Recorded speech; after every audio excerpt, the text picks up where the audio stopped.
There's no question that more women are in positions of power today. But have perceptions of a strong woman changed? An ASU study may prove they haven't. The takeaway is that women are really stuck. ASU psychologist Jessica Salerno set out to prove what many women feel on a regular basis, that when they express anger or emotion or feel passionately about an issue, they're perceived differently than a man. And I saw the results, and actually at the time I was a graduate student, and as a woman I was thinking, oh, this is great, because now I can publish this paper, and this is such an important finding. And then it hit me like, oh, this is terrible. This is awful. Salerno gathered 210 college students and put them through a computer-simulated jury deliberation. There was one holdout juror in the simulation who passionately and sometimes angrily pushed to change opinions. For each test subject, the holdout juror's arguments were exactly the same words, the same punctuation.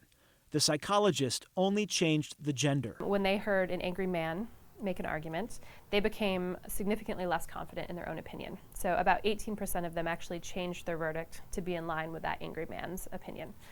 But when those exact same comments and expressions of anger came from an angry woman, participants not only didn't doubt their opinion, but they actually became more confident in their own opinion. After the simulation, Salerno asked the test subjects why they rejected the woman's forceful opinions. People said that they thought she was too emotional. That's how it really is out there in the world. The study's results did not surprise Lori Clendenin. She works in a man's world. I work in construction. She goes to job sites with her pink tape measure and calls the shots for a tile and granite company, pointing out to the male workers what needs to be fixed.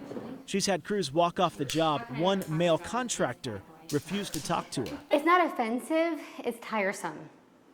Because it's the same old every time. And every time I come onto a new site with new crews, I have to prove myself, prove that I know what I'm talking about.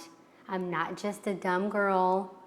And once I gain their respect and trust, then they'll listen to me, but not up until then. I have to prove myself every single time. From the workplace to politics, the study's implications are far-reaching. This election year, we've had 2 women vie for the presidency, one in each party. How closely are they watching what they say and how they say it? If you hadn't read the study, I know you wouldn't believe me that this happens, but it absolutely happens. Christine Jones would know. She's been an executive with Valley-based GoDaddy and the only female candidate for governor of Arizona during the 2014 election. I could stand, I ran for office against 7 men. They dubbed us Snow White and the 7 Dwarfs.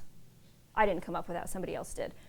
But we could all stand and say the same exact thing, and it would be perceived as funny by one guy and compelling or emotional, and completely different when I said it than when the other 7 said it. Jones says she chose her words and tone carefully during her candidacy and can imagine what it may be like for the women running on the national stage. Bernie Sanders can stand up and flail and foam at the mouth, and so can Donald Trump.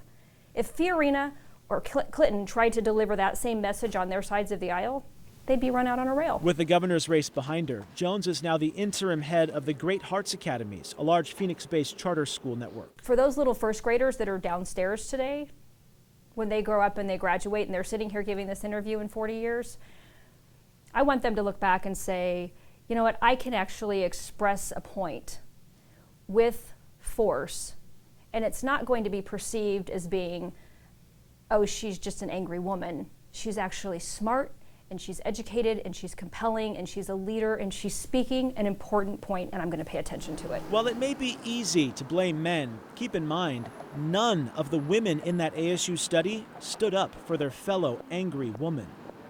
I'm Andrew Hasbin, Fox 10 News.